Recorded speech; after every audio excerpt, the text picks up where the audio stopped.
Imagine this, a tranquil town with the highlight of the day being the daily flatulence released by our neighbour who lives a few houses down. This isn't your ordinary run-of-the-mill gas.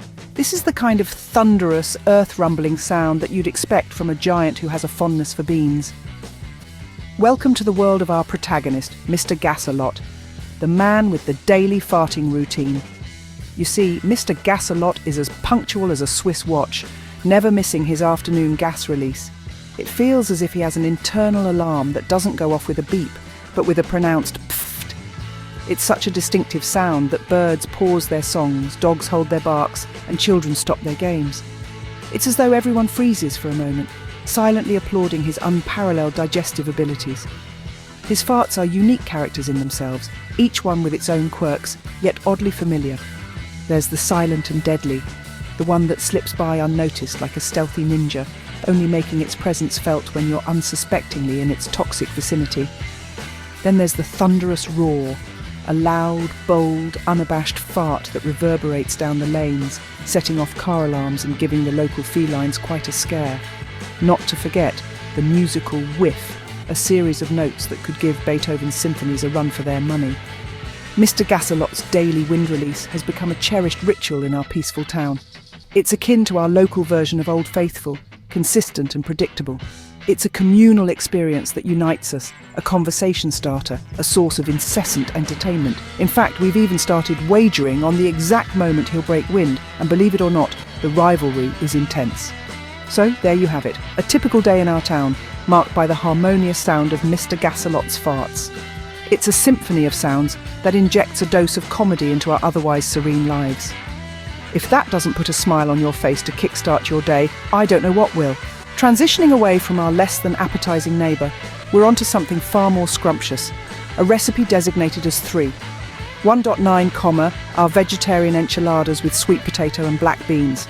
Falling under the dinners category and serving up to 4 people, this mouth-watering dish is sure to be a hit. You should expect to spend approximately 20 minutes preparing the ingredients and a cook time of around 25 minutes. Now, let's discuss what we need for this recipe. We include olive oil, a medium sweet potato, a small onion, 2 garlic cloves, black beans, a medley of spices such as ground cumin, smoked paprika, chili powder, along with salt and pepper. For our enchilada sauce, we'll use chopped tomatoes and the same blend of spices. This flavourful concoction will be tucked into wholemeal tortillas and sprinkled with grated cheddar cheese or a vegan substitute, for those who prefer. To make this meal even more appetizing, we'll garnish enchiladas with fresh coriander leaves, sliced avocado, and lime wedges. After preparing the filling and sauce, we assemble the enchiladas, preheat the oven to 200 degrees Celsius, 180 degrees Celsius fan. Gas mark 6 and bake for 25 minutes. While waiting, consider whipping up a simple side of green salad or rice.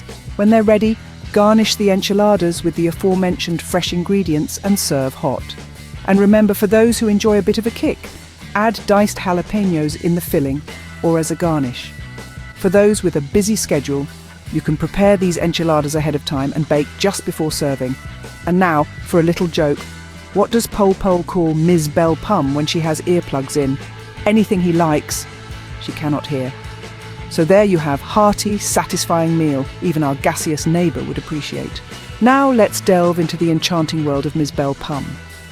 Ms. Belle Pum is our shining star, with her charisma and large persona.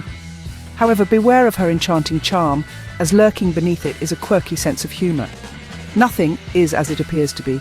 She often finds herself entangled in the most peculiar circumstances. Then comes her sister, Hauve, who is rounded and composed of candy floss, much like her daughter Zoe. Just like Ms. Belle Pum, Hauve is always brimming with energy and laughter. But she possesses a softer facet, a nurturing tendency that makes her the ideal mother to her 3 exceptional children. Let's meet Pole, Hauve's eldest child. He's a male polar bear, with a heart that matches his grand stature. Despite his intimidating exterior, he carries a gentle soul and stands as a fierce protector of his family. Following Pole, we have Nuddles, the youngest. This female golden bear exudes the sweetness of honey and is just as sticky when it comes to creating chaos. Despite her young age, she carries a spirit capable of brightening the darkest corners. Then there's Zoe, the middle child. Zoe is a flossy, round character with short yellow hair tied in pigtails made of candy floss. Her sparkling personality and infectious laughter are simply irresistible. But the world of Ms. Belle Pum isn't always filled with and joy. Enter Horse McGorse, the self-proclaimed goody-two-shoes who thrives on causing trouble. He's always attempting to portray Ms. Belle Pum and her family as mischievous and outrageous. However, we, at Jane Fitzcostelia and Friends, see through his charade. Horse McGorse, you're the real antagonist here. Lastly, we introduce you to Kirtleloo, the mother of Ms. Belle Pum and Halve. Her size is so grand that she has to be rolled in through the door. Her massive figure is only paralleled by the immense love she carries for her daughters and grandchildren. This is the delightful, yet somewhat disorderly world of Miss Belle Pum and her family. One sunny day, Nuddles found herself in a particularly sticky situation. As the youngest in the clan, she had a weird habit that often landed her in trouble. You guessed it, Nuddles was a chronic nose-picker. However, it was her lack of a sense of timing or place that accentuated the problem.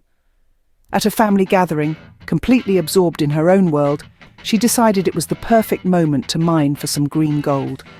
She reached into her nostril and extracted the largest, greenest snot one could ever visualize.